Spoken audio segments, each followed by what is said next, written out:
तर नमस्कार मंडळी. आणि आता आपण ऑलमोस्ट आग्रा लखनऊ याच्या 100 काहीतरी 120 किलोमीटर करायचं काहीतरी आहे म्हणजे आहे. तर आता चॅलेंज असं झालं आहे की आपलं मध्येच AC काम करणं जरा बंद झालेलं. तर मग आम्ही साईडला घेतली गाडी. नंतर थोड्या वेळाने ऑटोमॅटिकली AC चालू झाला. तर आता ते आम्ही प्रशांत रायाटे जे आहेत फोर्स मोटर्सचे त्यांना कॉन्टॅक्ट केला. मग त्यांनी एक सुनील म्हणून आहेत इकडचे TSM, त्यांचा नंबर दिलेला आहे. आणि त्यांच्या नंबरवरून आम्हाला कोणाचा नंबर मिळाला सुरभी सचिन वर्मा म्हणून आहे. ते लखनौला फोर्स गुरखाचं सर्व्हिस सेंटर आहे, बाराबंकी रोडला कुठेतरी आहे. तर इकडनं अजून ते आहे एक 20-200 किलोमीटर आहे. तर आम्ही ऑन सेफ्टीसाठी त्यांना गाडी दाखवून येतो आहे. 2:30 वाजेपर्यंत आम्ही तिकडे असं पोचू. तसं गाडीत चालण्याला वगैरे काय परफॉर्मन्समध्ये इश्यू झाला दिसत नाही आहे. कूलंट लेवलवर वगैरे पण ठीकठाक दिसतं आहे. आणि कूलंट आमच्याकडे ऑलरेडी 2 लिटर आहे. तर बाहेरचं टेम्परेचर 35 आहे. तर असा होता हा छोटासा अपडेट. थँक्यू.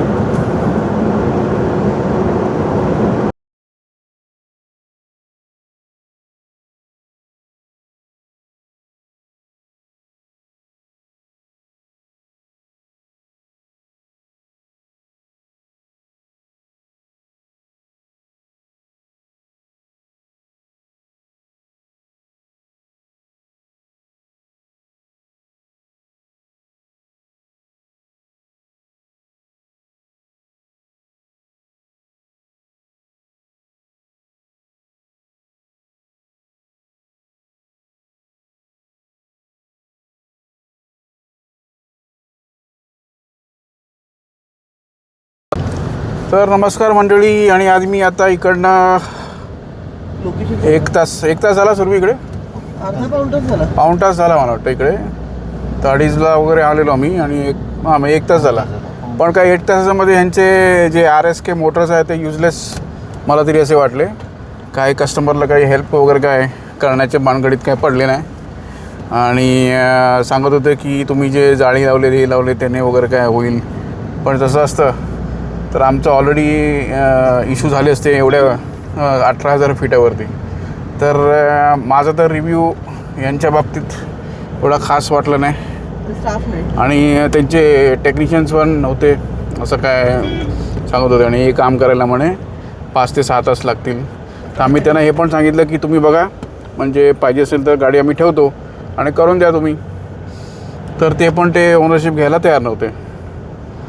तर हा तर युजलेस वाटतात मला. इकडचे लोक कसे करत असतील ते काय आपल्याला माहिती नाही.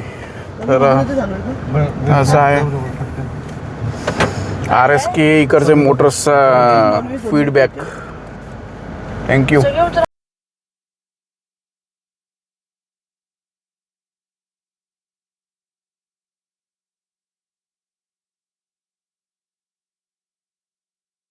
तर नमस्कार मंडळी. आणि आता आम्ही आलेलो आहोत इकडे जेवायला. तर हे बघाल तर हे आहे जायका रेस्टॉरंट लखनौमधलं. आता आम्ही इकडे थोडंसं पेटपूजा करू आणि इकडनं अयोध्या 1-2 तास आहे, 125 किलोमीटर. तर आता गजानन चालवतील. आणि या RSK मोटर्सबद्दल आम्ही फीडबॅक ऑलरेडी त्या सुनील जो आहे इकडचे TSM आणखीन प्रशांत रया त्यांना ऑलरेडी दिलेला आहे. म्हणजे कस्टमरला हेल्प करण्याच्या ऐवजी कस्टमरचं ती लोक चुका काढत बसतात. तर हे असे डीलर्स प्रॉब्लेमॅटिक होतील. आणि एस्पेशली दुसऱ्या स्टेटमधून आल्यावर जरासं कॉपरेशन दाखवायला पाहिजे. तर पण 1 तास आम्हाला नुसतं एंटरटेन केलं नाही. इकडे तिकडे फक्त ते जॉब कार्ड बनवा, हे बनवा, ते बनवा. कळतेची नाही या लोकांना काय. चला, थँक्यू. तर नमस्कार मंडळी. आणि वाजले आहेत बरोबर 4:30. तर ह्या पूर्ण ज्या फोर्स गुरखाच्या डीलरच्या एपिसोडमध्ये 2 तास आपले वाया गेले. तर आपण इकडनं चाललेलो आहे अयोध्याला. जो नॉर्मल हायवे जो आहे तोच आम्ही पकडला आता. तर इकडनं 125 किलोमीटर आहे आणि 6.5 अरायवल दाखवतो आहे.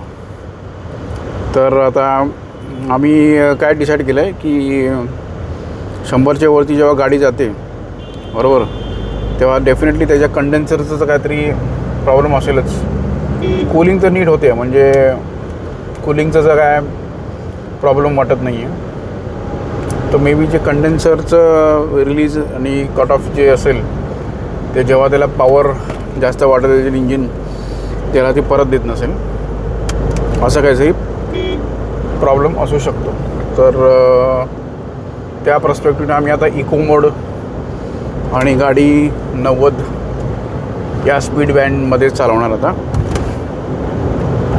तर आम्ही जी आमची दिलगिरी आहे ते प्रशांत रयात यांना ऑलरेडी कम्युनिकेट केलेली आहे ओव्हर फोन, ईमेल, व्हॉट्सॲप. आणि सुरभीने पण इकडचे जे TSM आहेत सुनील, त्यांना पण सांगितलं आहे. तर फोर्स मोटर्सने त्यांची सर्विस खरोखर इम्प्रूव्ह करायला पाहिजे. तर असं आहे. तर आता आपण जय श्रीराम म्हणायचं आणि अयोध्यामध्ये आपण 6:30ला एंटर करू. आणि नंतर मग आपल्याकडे तिकडे आई आणि आपली साक्षी जी आहे ती जॉईन होतील. तर हा छोटासा अपडेट. थँक्यू.